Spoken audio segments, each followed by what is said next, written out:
Mama said I was born cursed with a life of fearlessness. Barbara Jane, your friends are here. If you don't want that hand broke, you better get it up off her. Go on, unzip it. I want blood all over my dress.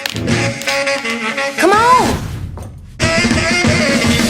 Fate might have put me on a one-way street, but I was destined to walk that street well-loved with my girl Clarice and our best friend Barbara Jean.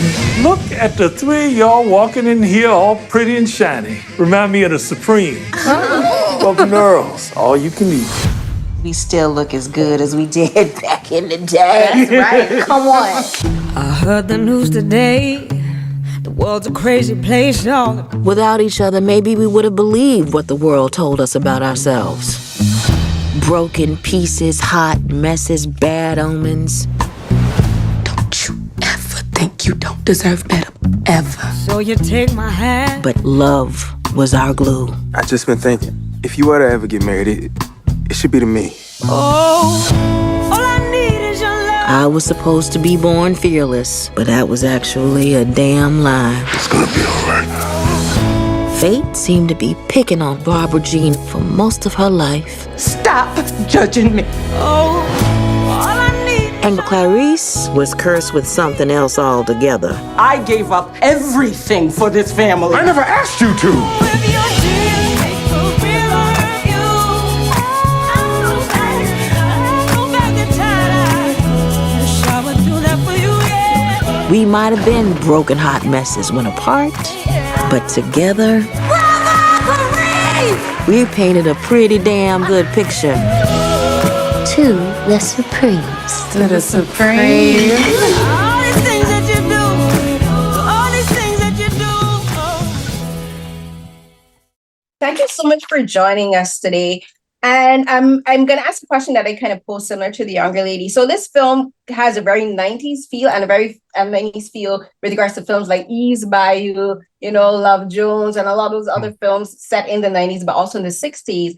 And something that as I grow older that I can appreciate about those films a lot is how they show you that friendship and love has to be intentional, whether it's love between romantic couples or between friends. That love has to be an intentional choice. Friendship to be maintained has to be an intentional choice. So can you talk to me about what you've learned throughout your years, not only as actors and performers, but as just people in everyday lives, how love being intentional, an intentional choice and action, inspire you as individuals, but also as performers, and how keeping that intentionality actually plays into being a performer. And we can go with Aunjanue, Sanaa, Mekhi, and then Russell. I guess I would say that in terms of intentionality, I mean, I pull from these tremendous epic friendships that I have, relationships that I have. It's interesting. I don't really relate that much to stories that are about romantic relationships, whether that's man and a woman, man and a man, a woman and a woman.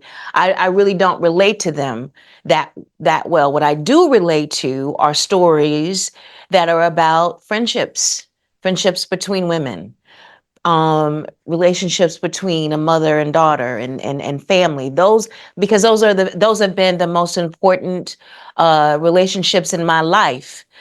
A husband, a boyfriend, a girlfriend, they can come and go, but they're friends, your girls, my sister happens to be my best friend. They stay with you forever. They're not going anywhere. They're always going to be there to pick up the pieces. So I in terms of like having that intention when I come on set, particularly with Supremes, to honor that, experience. Yeah, for me, friendships have been really, some of my friends have been some of the loves of my life. Yes, just like she said, relationships do come and go. And female friendships, these friendships can be another kind of soulmate. And just as influential and important and life-saving as a spouse. And this movie is a celebration of that. It's an homage to that. And for me, it was just a treat because it really resonates as the truth for me. It was a treat to play Barbara Jean. And I love the fact that they're so different and that they're still able to love each other so unconditionally. That was just beautiful. 3 different Black women who have 3 different experiences going through life, and yet they hold each other down. And so for me, it's just, that was the easy part. Well, the thing is, I've always sort of philosophized on that, and people always say that blood is thicker than water, meaning that your family name, your family is thicker than water. I find that a little sometimes contradictory in the sense that I didn't choose my family. Okay. I was born into it, and then so this undying loyalty to family, if they're not deserving of it, doesn't fly with me in my objective point of view. So when I have a friend, I'm choosing that friend, and I've chosen that friend because we have a true we're coinciding with our journey together.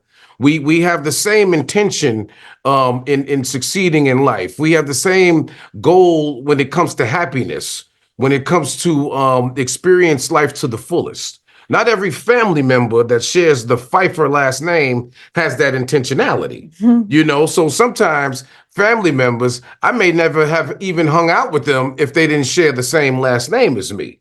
But that's what makes something like the Supremes so impactful, is because these people that you've chosen and they've chosen you can sometimes have a stronger bond than someone who shares your same last name. So the intentionality is to find and to seek out people who share the same interests and live the same proactive and non-destructive lifestyle that you're trying to live.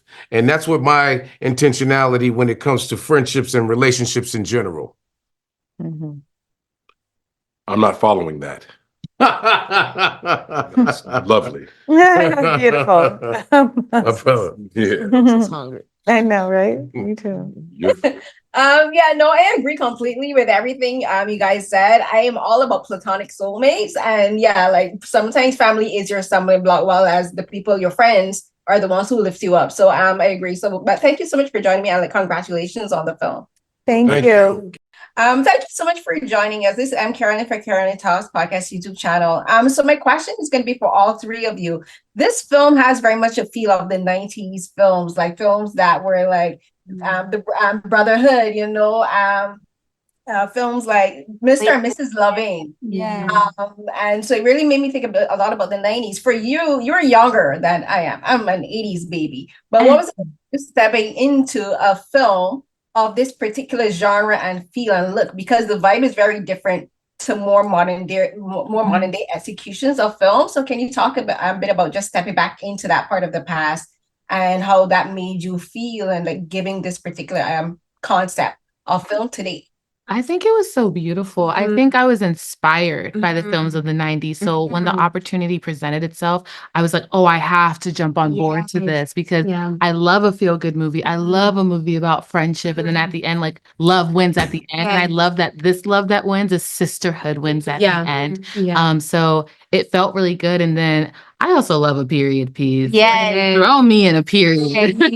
So being able to play the 60s version was so much fun. I love the clothes. I love the outfits. And I think it allowed me as an artist to open my imagination and daydream for real and go all into it, because sometimes for me when it's period, I can see the background more and I could feel the energy of what it could have been like during that time.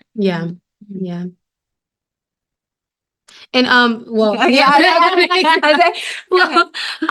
personally, I've done a handful of period pieces, and what I've learned, and it's the same for the Supremes, is when I am playing a character that's in a different period, I get stripped down of everything. I don't try to bring in myself too much. I'm actually able to do the homework, do the research, and let the ego go away. I mean, we aren't in the 1960s, and I feel like I'm able to actually dissect the character, the settings, like the surroundings, the relationships a lot more because I don't have that sense of, oh, this character, I could have been doing this yesterday, and you know, no, I actually have to do the research, and it just is really beautiful. Like Abigail said, it's like you're kind of like plopped into the past.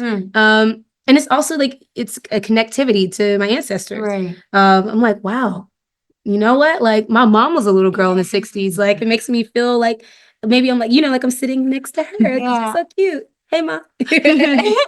And the same way, that's I think was the most exciting part about for me, like being able to do that, like to replicate that feel good like film from that time, from the 90s, from that time, and something that I really think that we as Black people have needed for a long time. Yeah. And then as well as like, yeah, to pay homage to our ancestors, to be like, oh, this is the life that you live. This is the struggles that y'all went through, and y'all were still able to thrive and strive and shine. I think was really, just really special. And I was like, oh no, I need to be a part of this. Like I need to, because I do feel like this film is going to change a narrative for African American people right now that is it's a palpable need. Yeah. Thank you so much. The 60s was a very special time of, I think, African American and Black history and music history and everything. So thank you so much for bringing it to life in 2024 for us older folks and for the younger folks. Thank you. Thank you.